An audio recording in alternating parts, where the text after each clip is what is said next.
Raj.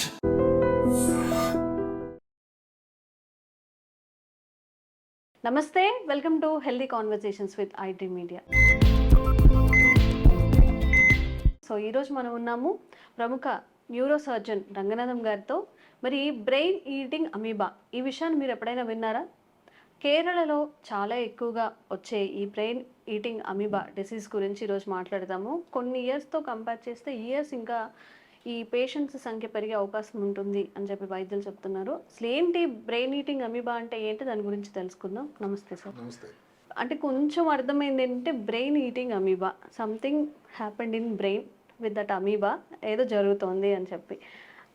కేవలం కేరళలోనే ప్రతి సంవత్సరం చాలా ఎక్కువ కేసులు వస్తున్నాయి అని చెప్తున్నారు కదా సార్. అంటే వాట్ ఈస్ బిహైండ్ దట్, అసలు ఏం జరుగుతుంది? అంటే కేరళలోనే ఎందుకు వస్తున్నాయని దానికి చాలా పరిశోధన జరగాలి. వాస్తవం అయితే మాత్రం 2016లో మొట్టమొదటి కేసు కేరళలో నమోదైంది. అసలు మీరు అడిగారు బ్రెయిన్ ఈటింగ్ అమీబా అంటే మెదడుని తినేసేటువంటి అమీబా. నిజానికి జరుగుతుంది అలా. ఒకసారి మెదడు లోపల కానీ అది ప్రవేశిస్తే నాశనం చేసేస్తుంది. అంతవరకు అంటే 95% ప్రాణానికి అపాయం, చనిపోతారు, చనిపోయేంత వరకు కూడా. సరే ఈ మధ్య కాలంలో కొంచెం కేరళలో ఎందుకంటే ప్రతి సంవత్సరం వస్తూ ఉండే ఒక ఎక్స్పీరియన్స్ వచ్చి దాన్ని కొంచెం గుర్తించడం, తొందరగా వైద్యం చేయడం జరగడం, ఇంటెన్సివ్ కేర్ ఫెసిలిటీస్ పెరగడం వల్ల, అవగాహన పెరగడం వల్ల, మందుల తాలూకు ఇవి కూడా రావడం వల్ల కొంత ముందు కంటే శాతం తగ్గిందని ఈ సంవత్సరం చెప్తూ ఉన్నారు. 2016లో మొదటి కేసు నమోదైంది. 2023 వరకు 8 కేసులు అయ్యాయి. చూసారా? లాస్ట్ 2024లో 39 కేసులు వచ్చాయి. అంటే ఎంత పెరిగింది సంఖ్య? డబుల్ అయింది, ఆల్మోస్ట్ డబుల్ అయింది. 9 మంది చనిపోయారు. ఈ సంవత్సరం ఇప్పటి వరకు గత కొన్ని వారాల్లో అసలు 69 కేసులు నమోదయ్యాయి. 19 మంది చనిపోయారు. 19 మంది చనిపోయారు ఇప్పటికి. ఓకే. ఇప్పుడు ఇక్కడ ఇంకొకటి ఏమిటంటే గతసారికి ఇప్పటికి అక్కడ ఒక 3 జిల్లాలు, మల్లాపురం, కన్నూరు, కోజికోడ్, ఆ 3 జిల్లాల్లోనూ అప్పుడు కేసులన్నీ నమోదాయి. ఆ చుట్టుపక్కల ప్రాంతంలో అంటే ఒక రకం ఎందుకు ఇవి ఒక నదులు గాని, సరస్సులు, కొలనులు, వాటిలో ఆ నీరు నిల్వ ఉన్న దగ్గరలో వస్తుంది. ఈసారి ఎక్కడెక్కడో దూరంలో కూడా కేసులు వచ్చాయట. దానితో అసలు భయం మొదలవుతుంది. అంటే చుట్టుపక్కల ప్రాంతాల వాళ్ళందరికీ కూడా వస్తుంది. అలాంటి దాన్ని కంట్రోల్ చేయడం కష్టం కదండి. ఏంటి కంటేజియస్ సార్? అంటే ఇది కంటేజియస్ అంటే మనిషి నుంచి మనిషి రావడానికి అవకాశం లేదు లక్కీగా. ఇది ఎవరికైతే ఇబ్బంది వస్తుందో వాళ్ళకే ప్రమాదం. ఇది ఎక్కడ ఇప్పుడు మంచి నీళ్లు, కొలన్లు, బావులు. సార్ వాటర్ తాగడం వల్లనా లేకపోతే అక్కడ ఏదైనా స్నానాలు చేయడం? నిజానికి ఏంటంటే అందరూ గ్రహించండి, వాటర్ తాగడం వల్ల ఇబ్బంది రాదట. వాటర్ ముక్కు నుంచి వెళ్ళిన తర్వాత అంటే ఈత కొట్టడం వల్ల కానీ, కొంతమందికి ముక్కు నుంచి క్లీనింగ్ ఒక పద్ధతి ఉంది, ఒక రిలీజియస్ పద్ధతి ఉంది. ముక్కు నుంచి వదిలి ముక్కును తీసుకురావడం ఒక పద్ధతి చేస్తారు కొంతమంది. వాటర్ ని అంటే అది ఒక రకమైనటువంటి మంచి జరుగుతుంది అనే ఒక నమ్మకం. నో రిన్సింగ్ అంటారు, చేస్తూ ఉంటారు. అది సరే వాళ్ళ రిలీజ్ పద్ధతి. దానిని ఎందుకు అని మనం ఇప్పుడు డిస్కస్ చేసే సమయం కాదు. అలాంటి వాళ్ళలో గాని ఈత కొడుతున్నారు అనుకోండి, దాని వలన గాని, అందులో ముఖ్యంగా ఏ కారణం వల్ల గాని ముక్కు లోపల గాని నీరు ప్రవేశిస్తే ఈ ఇన్ఫెక్టెడ్ నీరు అది ఇక్కడ నుంచి దగ్గరకి ఇక్కడ చిన్న బోన్ ఉంటుందండి. ఈ బోన్ బ్రెయిన్ కి ముక్కుకి జంక్షన్ లో క్రిబ్రిఫార్మ్ ప్లేట్ ఆఫ్ ది ఎథ్మాయిడ్ చాలా పల్చగా ఉంటుంది. దానిని ఛేదించి బ్రెయిన్ లోపలికి వెళ్ళిపోయింది. ఈ క్రమం అంతా ఎంత జరుగుతుంది? దగ్గర 2 వారాలు. 2 వారాల వరకు అసలు ఎవరికి తెలియదు నాకు ఉంది ప్రాబ్లం అని. ఒకసారి వచ్చిందంటే దాని ప్రమాదం అంత కాదండి. తలనొప్పి, వాంతులు, మూర్ఛలాగా రావడం, మెడ నొప్పి, అసలు స్పృహ కోల్పోవడం, ప్రాణాపాయం. ఇది దీనిని ఇంకొక మాట ఏంటంటే ప్రైమరీ ఎమీబిక్ మెనింగో ఎన్సెఫలైటిస్. ప్రైమరీ అంటే మామూలుగా, అమీబిక్ అమీబా అంటే ఏమిటి? ఒక సింగిల్ సెల్ అండి, అది చిన్నది ఉంటుంది. అది దేని మీద? బ్యాక్టీరియా మీద ఆధారపడి తింటూ ఉంటుంది. కింద ఏదైతే కొలన్లు ఏవైతే ఉన్నా కింద సెడిమెంట్ అని ఉంటుంది, మట్టిలాగా చేరింది, అక్కడ ఉంటాయి, నిలుస్తాయి. అది దీని తాలూ లక్షణాలు. ఇందులో ఒక దగ్గర 400 స్పీషీస్ ఉన్నాయి. ఒక్క మనం ఇబ్బంది కలుగుతున్న దాని పేరు ఏంటి? నెగ్లేరియా ఫౌలరీ అని ఒక పర్టికులర్ జాతి అన్నది ఈ ప్రాబ్లం క్రియేట్ చేస్తుంది. ఇంకోటి కూడా ఎకాంతమీబా అని కూడా ఉందట. ఏమైతే నేను మెదడు లోపలకు కానీ ప్రవేశం చేసిందో ప్రమాదం ఇంత అంత కాదు. మ్మ్. ఇంకొక ఇబ్బంది అలా ఏమిటి అంటే అప్పుడు వెళ్ళి ఆ లక్షణాలు వచ్చే లోపల మ్మ్. ఇంకా కొన్ని మామూలుగా బ్యాక్టీరియల్ మెనింజైటిస్ అంటే మామూలుగా ఏదైనా దీని జబ్బుల వల్ల కానీ బ్యాక్టీరియా వల్ల కానీ వచ్చేటువంటి మెదడు వాపు వ్యాధి, మ్మ్. వైరల్ వల్ల వచ్చేది కూడా ఇబ్బంది పడుతుంది. ఆ డయాగ్నోసిస్ కూడా తేడా వస్తుంది. ఓకే.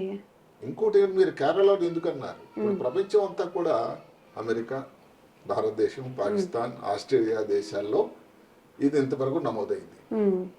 వీటన్నిటిలో గత కొన్ని సంవత్సరాల 1965 నుంచి ఎప్పటి నుంచి 65 నుంచి చూస్తే 500 కేసులు నమోదయ్యాయి. మ్మ్. ఒక్క కేరళలోనే గత 2 సంవత్సరాలు ఎంత అయింది చూడండి, 100కు 200కు పైగా కేసులు వచ్చేసాయి. మ్మ్. అది ఏ కారణం అన్నది అక్కడ ఉన్న భౌగోళిక పరిస్థితులు అవన్నీ కూడా ప్రభుత్వం వారు, ఐసీఎంఆర్ సంస్థ వారు మ్మ్. దానికి పరిశోధన చేయాల్సినటువంటి అవసరం అయితే ఉంది. మ్మ్. దాని గురించి అది వేరే విషయం. మొత్తం మీద కేరళ కేరళ అని నేను అనుకున్నట్టయితే మ్మ్.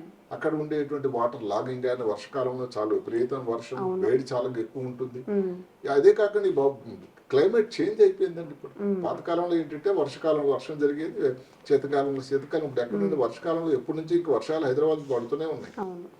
పాతకాలంలో మా చిన్నప్పుడు లేకపోతే హైదరాబాద్ ఇక్కడ ఉన్నప్పుడు ఎప్పుడు ఈ వర్షాలు ఇంతవరకు ఉండేవి కావండి. మ్మ్. ఈ మాత్రం అసలు కొంచెం చలికాలం మొదలయ్యేది. మ్మ్. అంటే పరిస్థితులు మారిపోయినాయి, రకరకాల క్లైమేట్ చేంజ్. మ్మ్. అలాగే కాకుండా కేరళలో ఒక సంప్రదాయం ఏంటంటే అక్కడ వాళ్ళు ఎక్కువ మంది, అందరూ చేస్తారని కాదు, ఆ బావుల్లో స్నానం చేయడం మ్మ్. లేకపోతే ఈ నదుల్లో స్నానం చేయడం వాళ్ళకి ఇష్టం అండి. మ్మ్. దాన్ని ఒక డివోషన్ గా, సాక్రెడ్ ప్రాక్టీస్ గా కూడా చేసుకుంటారు కదా. మ్మ్. అదే కాకుండా ఇప్పుడు అండర్ గ్రౌండ్ వాటర్ ని తీసుకొని మ్మ్.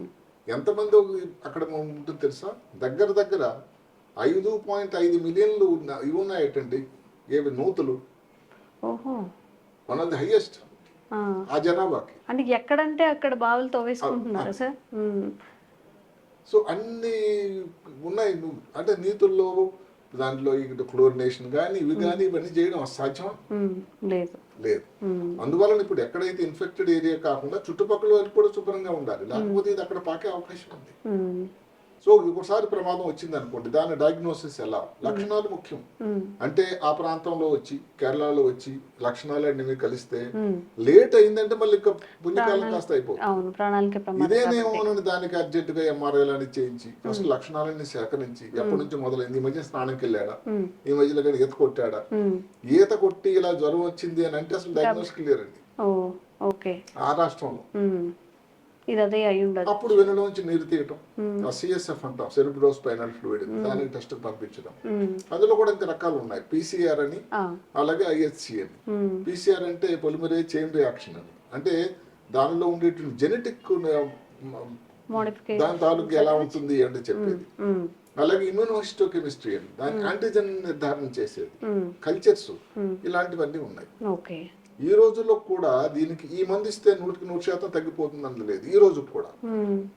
మామూలుగా ఇస్తున్న మందులు ఏమిటి, ఆంఫోటెక్సిన్ బి అని ఒక యాంటీ ఫంగల్ మందు, మ్మ్. రిఫాంపిసిన్ అనేది టీబీ కోసం ఇచ్చే ఒక రకం మందు. ఓకే. ఈ మధ్యన మిల్టోఫోసిన్ అని వాడిస్తున్నారు.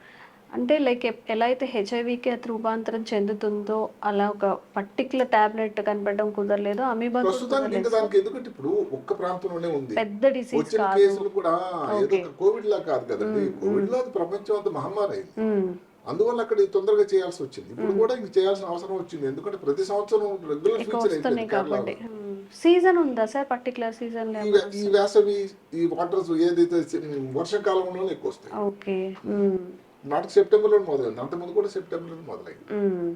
సో ఈ యాంటీబయాటిక్ కాక్టైల్ దాని పేరు పెట్టారు. అంటే 3 అంటే జనరల్ గా ఏంటంటే ఒక యాంటీబయాటిక్ కానీ దానికి బాగా సపోర్ట్ ఉన్నట్టు దాన్ని ఇవ్వం కదండి. So amphotericin B, rifampicin, miltefosine. అదే కాకుండా కేరళలో ఒక అబ్జర్వేషన్ ఏంటంటే ఈ సంవత్సరం ముందు సంవత్సరాల కంటే మరణాల సంఖ్య పర్సంటేజ్ తగ్గింది అని. అది చాలా సంతోషం, ఎందుకంటే ఒకటి అవగాహన పెరిగింది, రెండోది మందులు తొందరగా ఇస్తున్నారు. ఈ మిల్టోఫోసిన్ అనే మందు వల్ల చాలా ఉపయోగం ఉందని కూడా వాళ్ళ పరిశోధనలు వాళ్ళు చెప్తున్నారు. ఇంకా దానికోసం ఎన్నో విషయాలు బయటకు రావాల్సి ఉంటుంది. మొత్తం మీద బ్రెయిన్ ఈటింగ్ అమీబా అనేది చాలా ప్రమాదకరమైన వ్యాధి. ఈత కొట్టడం వల్ల కానీ లేకపోతే అది ఇలా నోస్ క్లీనింగ్ వాటి వల్ల కానీ స్నానం చేసేటప్పుడు ముక్కు లోపలికి వాటర్ వెళ్ళడం కానీ ఇలాంటి ప్రమాదం వల్ల ఇబ్బంది జరుగుతూ ఉంటుంది. తాగడం వల్ల పెద్ద ప్రాబ్లం లేదు. ఇంకొకటి విచిత్రం ఏంటి, సాల్ట్ వాటర్ అసలు దీనికి అసలు టోటల్ బతకదట. సాల్ట్ వాటర్ తీసుకుంటే సాల్ట్ వాటర్లో ఈ జీవి బతకలేదు. ఓకే. ఇలాంటి ఈ వాటర్లోనే అందులో కూడా కింద దాగి ఉంటుంది. ఆ కింద మట్టిలాగా ఏదైతే అడుగుని చేరుతుందో దాంట్లో. అందుకని స్నానం చేసినప్పుడు కూడా జాగ్రత్తలు కొన్ని ఉన్నాయి. స్నానం చేసేటప్పుడు తల లోపల ముంచకుండా ఉండండి. స్విమ్మింగ్ చేసినా కూడా లేదంటే ముక్కుకు ఒక క్లిప్ పెట్టుకోండి. కింద వరకు వెళ్ళి ఆ గీత మట్టి ఏది ఉందో దానికి లాగడం ఏది చేయకండి. ఇటు నుంచే వెళ్ళొచ్చు కదా సార్, ఇటువైపు నోస్ నుంచి కానీ ఎక్కువ ముక్కు నుంచి, ఎందుకంటే డైరెక్ట్ కదండి. ముక్కు నుంచి ఇక్కడికి వెళ్ళి ఇక్కడ నుంచి డైరెక్ట్ వెళ్ళిపోవడం, మిగతా దగ్గర నుంచి రావడం కన్నా గొంతు నుంచి వెళ్ళిన ప్రాబ్లం లేదని చెప్తున్నారు ప్రస్తుతం చెప్పడం. దానికి పేరు చెప్పినట్టుగానే బ్రెయిన్ ఈటింగ్ అమీబా, అంటే బ్రెయిన్ తినేస్తుంది. అది చాలా చాలా ప్రమాదకరమే. మరి అంటే సార్ దీనికి ఏదైనా మెడిసిన్ ఉందా? మీరు ఇందాక చెప్పారు 14 మంది చనిపోయారు ఈ సంవత్సరం అని చెప్పి, పిల్లలు కూడా వచ్చే అవకాశం ఉంటుంది. అది కూడా అసలు మామూలుగా యువకులు యుక్త వయస్కులు అని చెప్తున్నారు. ఈ సంవత్సరం వచ్చిన వాళ్ళు ఏం తెలుసండి, 3 నెలల చిన్న పాప కూడా 91 సంవత్సరాలు పెద్ద అని కూడా. సార్ మనం కంటేజియస్ కాదని అనుకున్నాము, బట్ 3 ఏళ్ల పాపకి వచ్చింది. వాటర్ పోస్తున్నప్పుడు స్నానం కట్టి చేసినప్పుడు ముక్కులోకి వెళ్ళిందేమో. నీళ్లు బావిలో నీళ్లు ఇవి కాకుండా మామూలుగా బోరింగ్ నుంచి వచ్చే వాటిలో కూడా అవకాశం ఉండేది. మొత్తం మీద ఏంటంటే నాకు ఏవైతే వెల్స్ అన్నామో నూతులు అవే కదండి, బోరింగ్ వెల్సే. అండర్ గ్రౌండ్ వాటిని ఎక్కువ వాడతారట కొన్ని ప్రాంతాలు మరి. అందువల్ల దానికి జాగ్రత్తలను క్లోరినేషన్ కానీ నూతులు ఉన్నాయి. ఇప్పుడు 5.5 మిలియన్ల నూతులు అంటే ఎన్ని క్లోరినేషన్ చేయగల సాధ్యమా అని చూడాలి. అండ్ దీని నుంచి ఎంతవరకు రికవరీ అవ్వచ్చు సార్? అంటే ఎలాంటి జాగ్రత్తలు తీసుకోవాలి? ఒకసారి కానీ ప్రాణాపాయం గానీ అయితే వాళ్ళ ఎక్స్పీరియన్స్ లో ఏంటంటే రికవరీ బాగానే అవుతున్నారు ఆ ప్రమాదంలోనే. అదే కాకుండా వెళ్ళేటప్పుడు బ్రెయిన్ లో బాగా వాపు వచ్చింది అనుకోండి, బ్రెయిన్ ఎడిమా అంటాం, బ్రెయిన్ ఇన్ఫ్లమేషన్ అంటాం, వచ్చింది అనుకోండి, ఏదో కాలు చే వీక్ ఉండి అది కొన్నాళ్ళు ఉండిపోవడానికి ఆస్కారం. అంటే ఈ వైద్యం స్టార్ట్ చేసేసరికి గుర్తించేసరికి పేషెంట్ తాలూకు పరిస్థితి ఏమిటి, వెంటిలేటర్ మీద ఉన్నాడా లేదా, ఫిట్స్ లాగా వస్తున్నాయా లేదా, కాలు చే పని చేస్తుందా లేదా, దాని న్యూరలాజికల్ డిఫిసిట్ అంటాం, ఇలాంటి వాటి మీద రికవరీ అనేది ఆధారపడుతుంది. ఏమైతేనే చాలా చాలా ప్రమాదకరమైన వ్యాధి. దాన్ని గుర్తించడం అనేది ఈ మధ్య కాలంలో తొందరగా జరుగుతూ ఉంది, ఎందుకంటే అక్కడ అవగాహన ఎక్కువైంది కాబట్టి. దానివల్ల కొంత మరణాల సంఖ్య పర్సంటేజ్ అయితే తగ్గింది. ఈ మిల్టోఫోసిన్ అనే యాంటీబయాటిక్ కూడా ఎక్కువ బాగా పనిచేస్తుంది వాళ్ళ తాలూకా అంచనా. మిగతా 2 కూడా ఏవైతే ఆంఫోటెక్సిన్ బి, రిఫాంపిసిన్ అనేది వాడడం కూడా దాన్ని యాంటీబయాటిక్ కాక్టైల్ అన్నారు. అది వాడితే దాని ఉపయోగం ఉంటుందని చెప్తున్నారు. Okay. So brain eating amoeba మన వరకైతే రాలేదు, పొరుగు రాష్ట్రంలో దాని గురించి మనం మాట్లాడుకుంటున్నాము. ఇలాంటి కొత్త informatic videos Ranganatham sir through కూడా మీకు అందించే ప్రయత్నం ఇంకా చేస్తూనే ఉంటాము. Thank you so much sir. నమస్తే.